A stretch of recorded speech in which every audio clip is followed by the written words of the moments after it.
बातमी जळगावमधून आहे। जळगावच्या काही भागांमध्ये पाण्याची भीषण पाणी टंचाई आहे। वसंतवाडी इथे पाझर तलाव कोरडा ठाक आहे आणि पाण्यासाठी जनावरांची मोठी वणवण दिसते। पुढचे काही दिवस पाणी टंचाई आणखी तीव्र होण्याची शक्यता आहे। याचा आढावा घेतला आमचे प्रतिनिधी वाल्मिक जोशी यांनी। सिरसोलीच्या वसंतवाडी या परिसरात आहे आणि अक्षरशः हा प्रचंड भरलेला जो तलाव होता आता हा एप्रिलच्या शेवटीच हा सुकलेला पाहायला मिळत होते।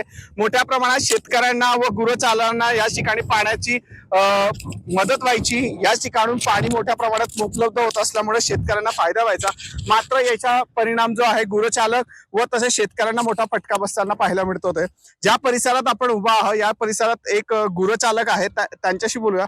दादा, काय सांगणार? हा तलाव आता भरलेला होता, पावसाने आता सुकलेला आहे, मात्र पण या ठिकाणी आता गुरांचं कसं पाण्याचा प्रश्न होता? पाणी नाही, चारा नाही गुरांना।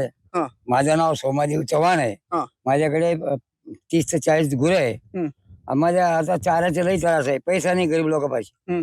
मग आता पाणी नाही, चारा नाही, आम्ही काय करायचं? आता इथं पाणी जनावरांना प्यायला एप्रिल महिन्याच्या शेवटी अशी परिस्थिती, मे महिना कसा काढणार? आता कसं करणार? आम्ही पाणी पाहिजे, गव्हर्नमेंटला म्हणणं आहे का आम्हाला पाणी पाहिजे, टँकर न कसरी ह्या गुरांना चारा नाही, पाणी नाही, पाणी पाहिजे। पावसाळ्यात तलाव भरलेला होता, पावसाळ्यात भरलं होता, पण आता ते उन्हाळ्यात आटून जातो ना। जे खणणारे होते आणले होते ते आतूर मजूर काम करून चालले गेले बरोबर करून, ते पाणी टिकलं नाही। Valmik Joshi, Zee Media, Jalgaon.